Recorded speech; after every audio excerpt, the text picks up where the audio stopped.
Good morning. Så var det gået Taub zijn, excuse me, en Taub gaat aanbeden. Voor we een boodschap aangaan, wil ik een beetje informeren van Pastor Jacob Christie. Zij zijn een tijd af, in een Sabbattijd. En zij zijn am Wagenhuis van Manitoba. En ik kreeg hingewezen waar toen heel bloeddruk. En zo zij zijn over dem am hospital in Omaha, Nebraska. En zo was dat fijn nu met Pastor Jacob. Zijn bloeddruk was normaal. Ze hoopten niet wat van jou nu maar uitgaan. En dan willen ze weer reizen. En zo ze zijn er niet alleen. Dus zijn mensen met een Taub. Zo daar zijn we zeer dankbaar voor.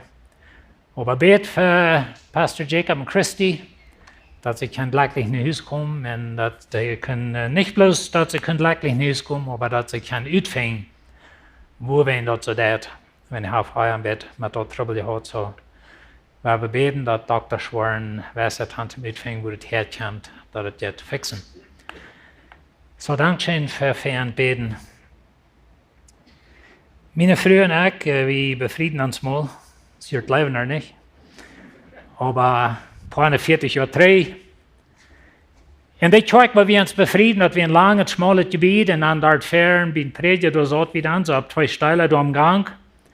Und ich haste wir irgendwo bei 10 Stunden lang. No, just kidding. Das fällt sich nur 10 Stunden, aber wir nicht ganz. Aber allemal dann da wieder so, zu der Zeit, dass, wenn ich haste, ist immer wieder, dann, die Lieder bleiben alle satten, die Versammlung bleibt satten, und die Brütlieder mussten dann, die neue Lieder, die stunden dann ab und gingen dann verlängst lang. Ich schaue gut, so dass alle Menschen können ein bisschen beglatzen oder so eine Dinge. Und, ich hatte mir ein Bild für je. En de bek zijn weer een beetje los. En zoals weer schritt ging als nieuwe lied, met een hand moest de bek zijn vasthouden, met de andere hand de nieuwe vrouw, en dan weer wij. En dat ziel weer de bek zijn verlieren, wat we nog een beetje te tidig voor dat zijn. Maar allemaal, we hadden ons bevrijd. En zo, dat was goed. Maar weet je lied, wanneer we een beeld vergeten hebben, en de bek zijn te los en zo'n dingen, dat is niet een zo'n eerste probleem. Aber wenn wir das Bild von der Wahrheit verlieren, dann sind wir so in Trouble. Und so da war von der ein bisschen reden. Ich fange fest an zu reden, wenn ein bisschen alle ohne Gäste, will ihr sehen, wenn bei sich Gäste, dann aus dem Christ können bei sich Gäste haben. Und ich habe so einen Glauben, dass nicht kann, wenn der Post nicht taub mit wer wir sind in Christus. Aber dass wir fähig sind auch. Von der will ich reden an Wahrheit. Wenn, weißt du, de ganz gefährlichste Denk, dat is wenn je, oder ich, oder wir, den Teufel seine Lehres glauben. Weet je, diese Welt ist nicht in Trouble, wenn Adam und Eva ein Beiser Jes hatten. Diese Welt ist in Trouble, in Verdorben, in den Sinn, wenn Adam und Eva glaubten, den Teufel seine Lehres. En zo ik bij mij denk zo, dat wanneer ik den Teufel zijn lees aanneem, dat veel gefährlicher, als wanneer ik bij zich is heb. Because wanneer ik als een Führer am Heim, oder ik als een Prediger, ik als een Stander sozusagen in de omgeving, ik buur mijn leven op den Teufel zijn Antwoord, dan meine Kinder door in leren, meine Zeug, ik kan meine Zeug verleiden, ik kan meine Gesellschaft verleiden, mijn ganze Herd, Menschen eine ganze Generation verleiden, wenn ich glaube, eine Antwort hätte. Aber ich glaube, den Feind seine Lehres. Und wir sind dort in der Welt von der, ich wollte ein klein bisschen von reden, Luther, aber ich sage das an uns falsch. Uns falsch ist im Düsteren, wenn wir den Teufel seine Antwort hätte angenommen. Und so Gott gibt uns ein Rezept in Epheser Kapitel 6. Ich werde die Versen lesen von Vers 10 und wieder. Ich will nicht Wort für Wort in diese Versen durchgehen, aber ich will von 2 Pols reden. Diese beiden Pols, die holen uns Glaubensnaht sozusagen taub. Und wenn diese beiden Pols verfallen, dann verfällt alles. Und so von den 2 Pols will ich reden. Aber folgt das da, weil wir das hier lesen. Epheser 6, 10. Zuletzt sorgt dafür, dass die stark waren durch die Kraft, die der Herr ihnen gibt. Manchen dort, dass er sagt, die Kraft, die der Herr ihnen gibt. Wir fährt nicht jeden Diebel in unsere eigene Kraft. Wie kann euch? Wie kann ich mal jeden ans Salz fährten in unsere eigene Kraft? Und so, in der Kraft, die der Herr ihnen gibt, lasst ihnen das Geschirr ab, dass Gott für ihnen bereit hat, dass die bestehen kann, wenn die böse Feind ihnen angreift. Weil wir haben nicht nur jeden Fleisch und Blut zu kämpfen, aber jeden Gewalt, die bei sich ist von den Himmelswelten und mit Gewalten und Herrschaften von den Düsteren, die über diese Welt herrschen. Hier will ich euch erinnern, dass viele Sonntag, check wie nun falsch, wo Jesus sagt, ich habe die Gewalten und Herrschaften an der Düster Seite überwunden. Korrekt, das, wo ich hiervon rede. Steht fast mit Wahrheit, umgehend aus ein Gard, oder ein Belt, kann sein, und die Gerechtigkeit vergehend aus ein Brustschild. Das Evangelium, das den Frieden bringt, trägt ihn so an, so als Schau auf den Feind. Über alles nimmt den Glauben aus ein Schild, wo die Böse mit seinen brennenden Pfeilen nicht durchschreiten kann. Jene Radung sagt ihn ab aus dem Haut, und Gott sein Wort aus dem Schwert, das die Jes ihn gibt. Manchen das war, dass die Jes ihn gibt. Das tut alle im Gebet, und bet Gott Hilfe. Bet immer für den Geist, bet immer, wenn der Geist ihn dort anmahnt, bleibt wacker und geht nicht nur mit beten. Bet für alle, die zu Gott sein Volk gehören. Bet auch für mich, dass ich mich berufen genug sein, dass ich das Geheimnis von Evangelium so zu predigen, als ich das gehört. Wozu ich geschickt sie, und auch mit Schäden gebunden sie. Und so wir reden von Jewennent Läwen. Und so will ich ein Bild weisen von das Bild von der Wahrheit. Und was ich will hier haben, dass wir morgen ist, dass all die Dinge, Gerechtigkeit, Evangelium, Glauben, Radung und Gott sein Wort, das alle taubgebunden mit Wahrheit. Und so, wenn der Feind uns kann anbilden, dass wir haben nicht eine Gerechtigkeit für Gott. Und das ist ein Ding, was in uns fällt. Wenn du weißt, dass du seilig besser, du weißt, dass du reich besser, müssen wir uns eins für dort, wo ein Reich ankommt. Das ist eine Lehre vom Teufel, was uns fällt, die Bung hält. Und so, wenn der Feind uns kann anbilden, dass das Evangelium, das bloß ein Gesetzding oder so eine Dinge, was immer, dass das Evangelium ist nicht wirklich in Frieden bringen, das Evangelium von Gott, dann kann uns gewinnen. Aber wenn uns Glauben kann durchschreiten. Und das ist nicht so wichtig, was du glaubst. Solange du ernst bist und was du sollst schaffen. Und so eine Dinge, das uns anbilden. Oder der Radung. Und das will ich von reden. Uns fällt erst das Glauben. Wie kann ich weiten, dass wir rat sind? Und so das ist ein Problem, das hält Tausende von unseren Menschen gebunden. Und die leben im Düsteren. Und dann das Schwert. Ich will nicht alle reden von dem mit Luther, aber das Schwert ist Gott sein Wort. Und so wenn ich das Schwert in Freustall, dann sehe ich in Trouble. Hat Gott wirklich gesagt. Das, was die Teufel dort am Garten sieht, das, was er noch einmal sagt. Und so, wenn ich zweifle über Gott im Wort, dann sehe ich in Trouble, Gebet. Es ist nicht wichtig, dass du beten da ist, dass jetzt einer will bloß noch beten und Gott kümmert sich euch um die und er horcht einer will nicht, wo ihm wohl beten. Aber das ist ein Lehre von den Feind.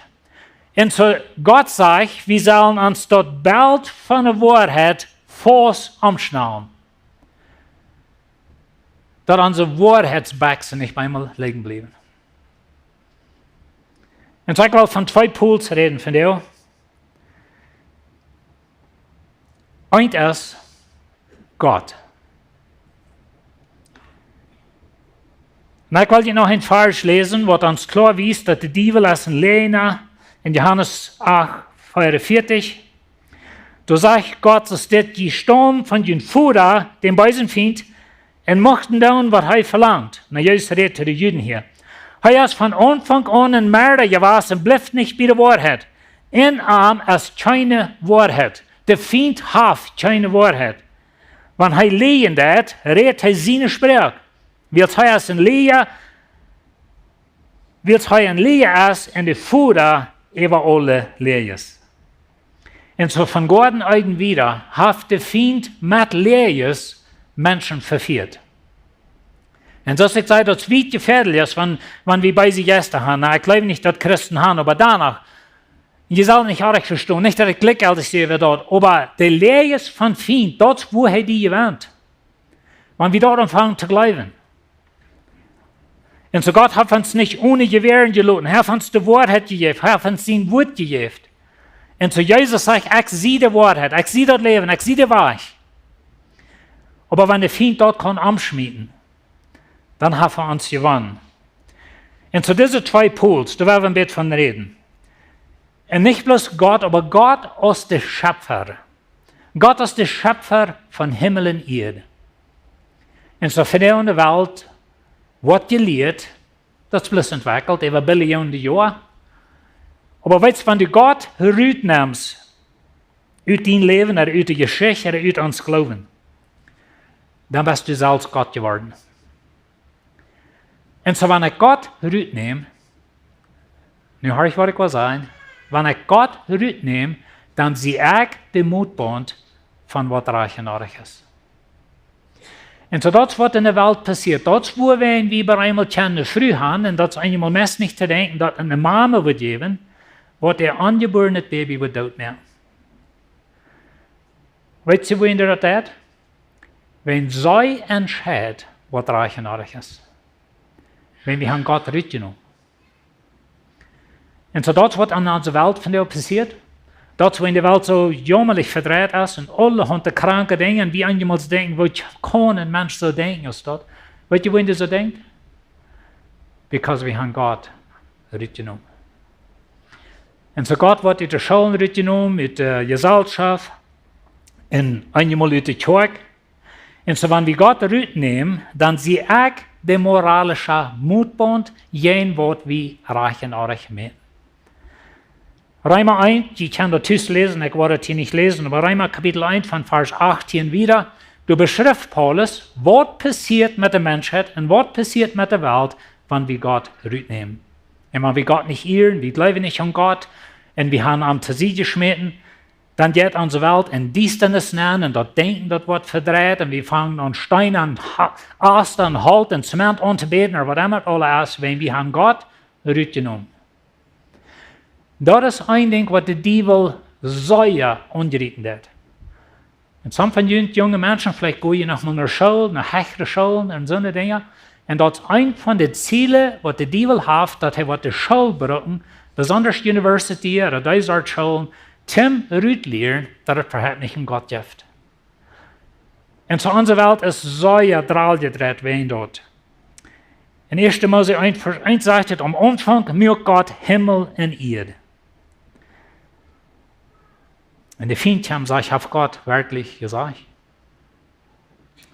Ich will Ihnen etwas sagen, das soll ich verstehen. Das sagt in Jeremia 17,9, dort hört, als ever alle Moten hingereckchen beis, wer kann das begreifen?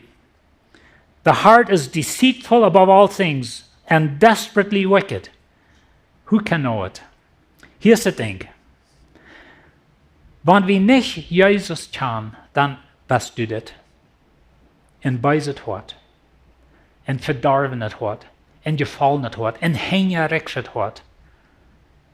Nu denk dir mal an, dass du als ein gottloser Mensch, wenn ich sage gottloser, meine ich ohne Gott, du bist ein Mensch, der nicht an Gott lebt, und so alles, was du hast, als ein beiset hat, zum entscheiden, was reich und arg ist. Verstehst du, was ich sage? Das, wo in unserer Welt du ist, wo du ist. Wenn Menschen mit einem gefallenen Hort, Menschen mit einem beiset, hingereckschet Hort, haben entscheidet, dass es okay ist, wenn eine Mama ihr Baby dort nimmt. Na, ich brauche dort Beispiel, wenn das vielleicht ein von den großen Lehren in der Welt von dir. Aber das sind viele andere. Und so Gott hat uns die Wahrheit gegeben.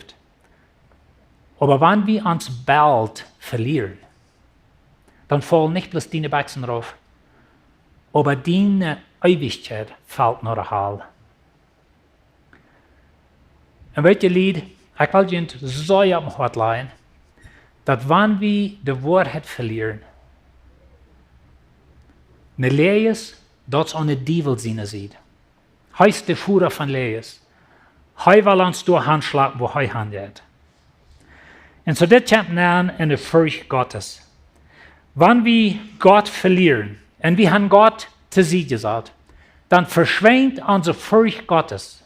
Und ich will ein bisschen von Furcht Gottes reden. Weil die Gottes Furcht dort meint nicht, dass wir haben Angst vor Gott und wir verstärken uns wie ran weich von ihm.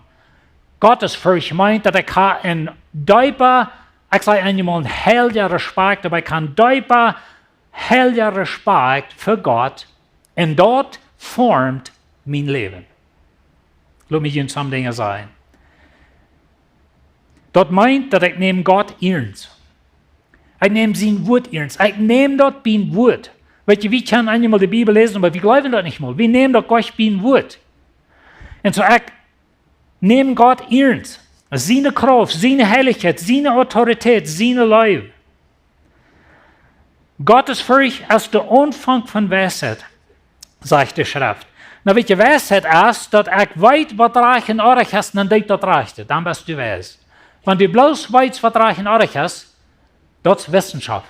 Das hält die nicht. Ich meine, das hält die vielleicht weit, was reich in Orig ist. Aber Tim, dass das Weisheit gibt, Tim, dass das einen Unterschied merkt, dann mache ich das Reichte tun. Bloß weiten, was Orig ist, dann aber doch das Reichte tun, das ist Foolishness.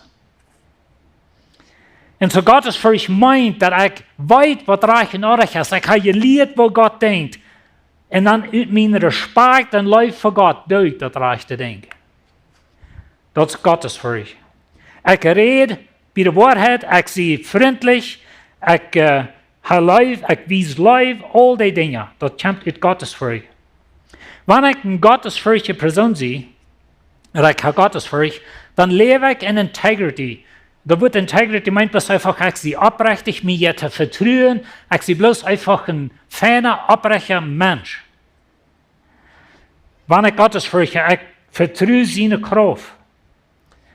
Ewa Menschen ihre Meinung. Na, eins früher, der sagt, dass, wenn wir bloß Furcht haben, dann waren wir gesetzlich.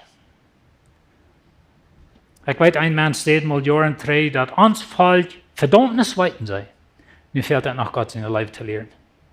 Und so, wenn du bloß Furcht hast, dann hast du Angst.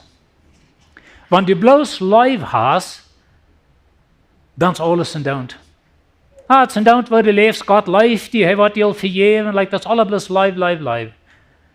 Aber wenn du dabei taub hast, du hast Respekt für Gott und du hast Liebe für Gott, dann hast du ein gesundes Leben. Denk mal an euch. Wenn du bloß Liebe in euch hast, na, wir denken so, wir wollen Liebe in euch haben, nicht, und wir haben auch. Aber wenn das bloß Liebe ist, dann ist es bald ein Gruben, wenn es all an Daut und es alles so flach und gräb geworden. Oh, wir leben uns bloß in uns Leben Gott fan. Und so Liebe kann die im Gruben bringen. Wenn wir bloß Furcht haben, bloß Respekt, dann kann uns ein kaltes Leben geben, ein leifloses. Aber wenn du dabei taub hast, und du hast Respekt und Liebe in euch, dann hast du eine glückliche euch. Und so ist es mit Gott auch. Und so, wenn wir Gottes Furcht haben, und wir haben Gott seine Liebe, dort gibt ein gesundes, christliches Leben. Ein Schreiber sagt es das.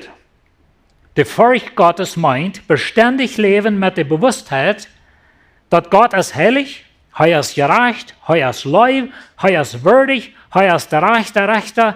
Und diese Bewusstheit formt und lenkt uns Denken, unser Wert und unsere Worte. In anderen Worten, wenn wir Gottes Furcht haben, dort lenkt dein Leben. Und so, ich habe Respekt für Gott, ich habe Liebe für Gott, ich habe Respekt für Gott. Und dort formt, wo ich lebe, wo ich rede, wo ich handle, all die Dinge, sind alle dort angebunden.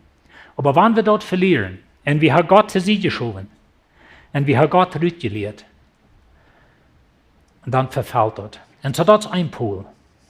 Der andere Pool, das ist Jesus, gestorben, begraven und abgestanden.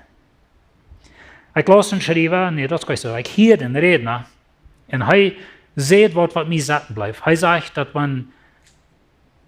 wenn die Schöpfung so ist, wenn 1. Mose 1, Vers 1 so ist, wo es sagt, am Anfang mir Gott Himmel und Erde, und wenn Lukas 24 sagt so ist, wo es sagt, der ist nicht hier, der ist abgestanden. Wenn die beiden Dinge so sind, dann ist alles dazwischen so. Wenn die beiden Dinge nicht so sind, dann ist alles dazwischen auch nicht. Und das really so sieht aus.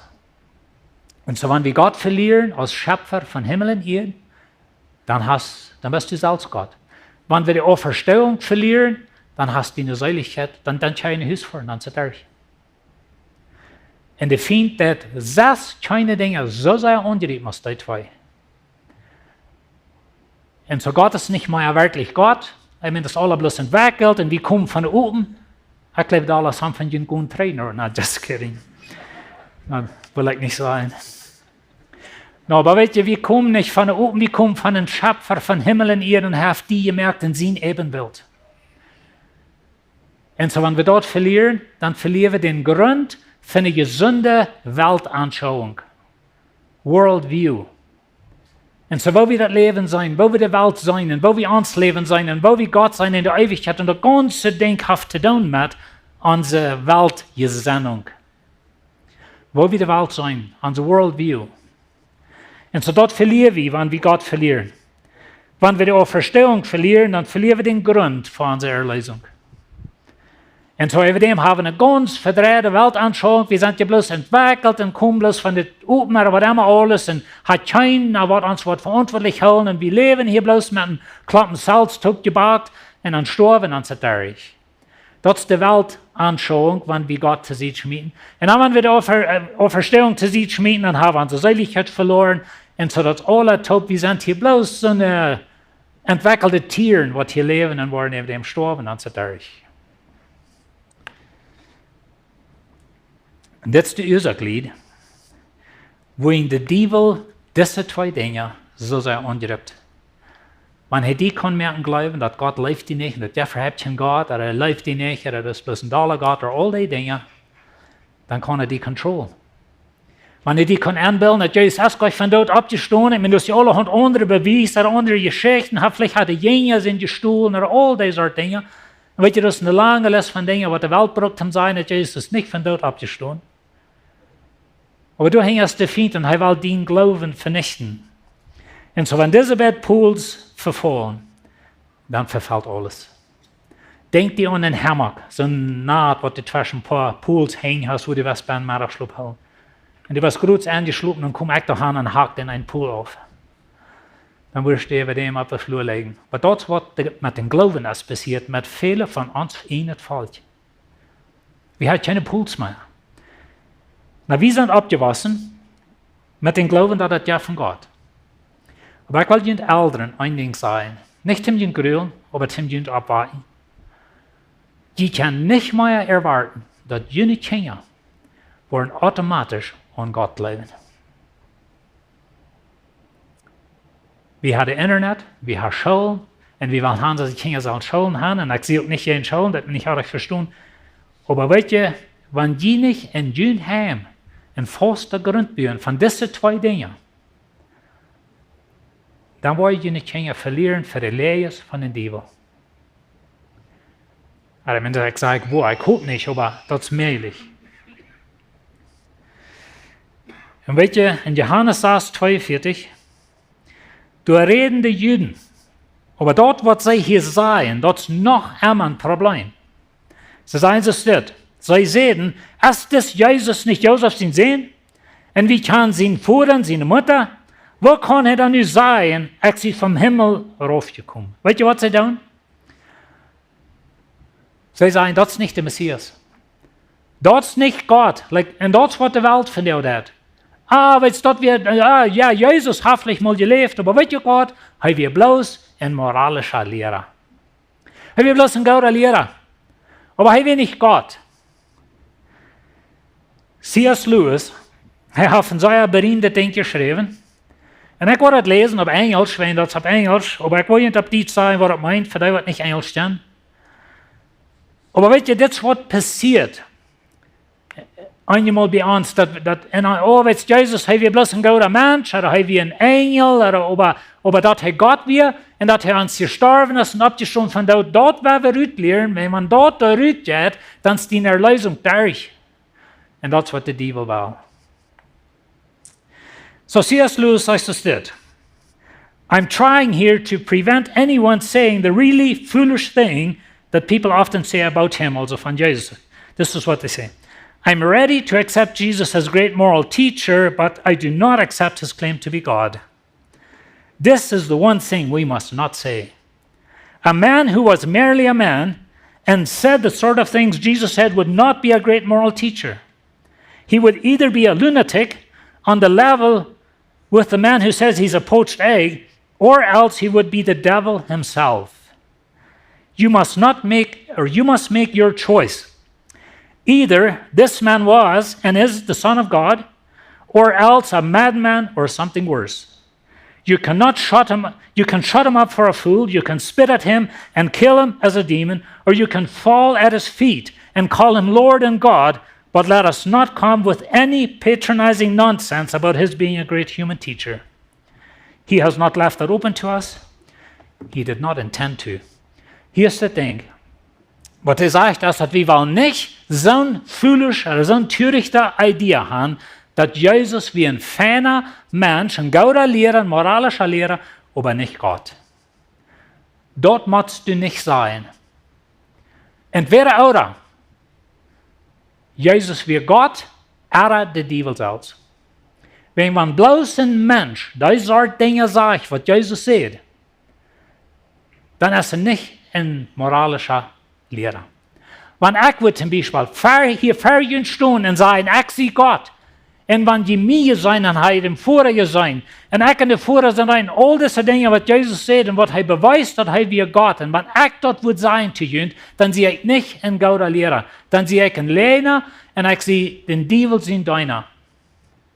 Und so wie man wohl merken, entweder wir fallen vor Jesus an als Gott und beten am an, oder heißt der Feind. Aber da nicht rumgehen und sagen, Jesus wie ein guter Lehrer, nein, nicht annehmen als Gott. Das ist C.S. Lewis in Idee hier. Und ich glaube, wir haben einen Punkt. Das so tun als ein Lehner. Und so hat er lehnen über Gott als der Schöpfer, hat er lehnen über Jesus als uns Erlöser und als von Daut abgestanden. Und wie man uns wohl merken.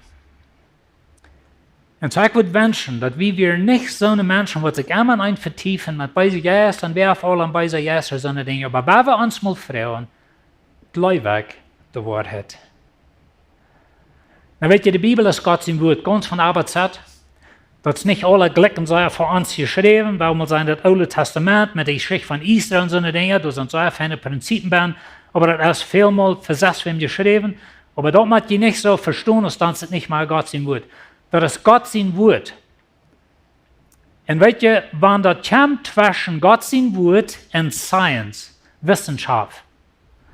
Von der ersten Tag has all seine Ideas that science has disproved God. Nu hat die Wissenschaft von den Menschen wohl bewiesen, dass er nicht ein Schöpfer ist. All seine Dinge sagt die Welt. Hier ist das Ding.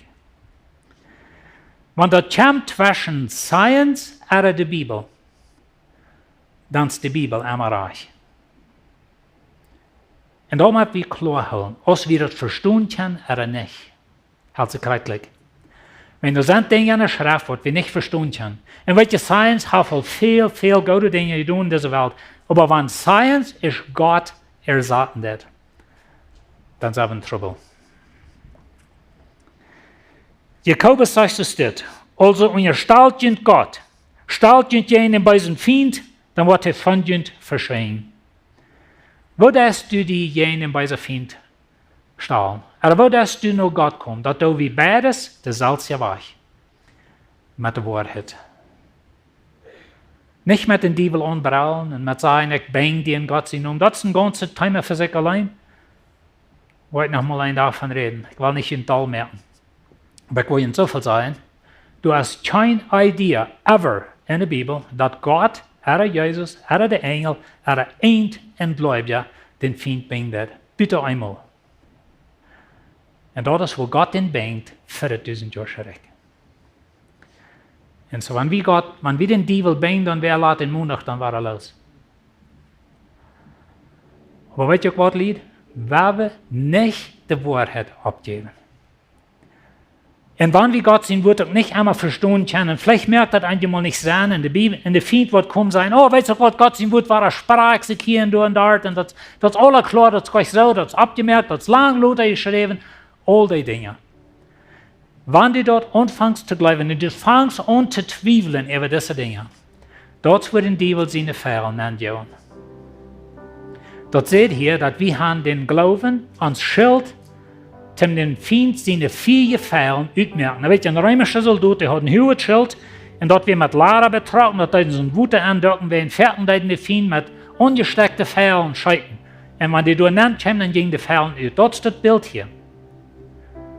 Und so werden wir uns Glauben notholen, sozusagen, dass den Teufel seine Fähren nicht wo einen Crack oder wo ein Bett aufgeht, durchscheiten kann, in uns scheiten. Zuletzt, sorgt dafür, dass die stark werden durch die Kraft der Heiligen Geist. Lasst ihnen das Geschirr ab, das Gott für ihn bereit hat, dass die bestehen kann, wenn der böse Feind angreift. Und der wird nicht angreifen. Mit der Wahrheit, oder mit der Lehre, aber wir müssen den mit der Wahrheit stehen. Und so wie kann noch so sein, den Teufel brauchen, wenn wir seine Lehre bleiben, dann kann er uns kontrollieren. Das ist die Wahrheit, mit was wir den Teufel bekämpfen. Amen. Ich würde fragen, dass ihr abstehen. Ziemlich schon vorher, Dankeschön für dein Wort. Dankeschön, dass du hast den Feind überwunden. Und du hast uns die Schere gegeben, sozusagen, Kriegsbereitschaft, mit was wir den Feind bekämpfen, aber besonders halb uns, dass wir das Bild von der Wahrheit, wo ein Stief angeschnallt haben, dass unsere geistliche Baxen sozusagen nicht raufholen und dass der Feind uns unkriegen kann.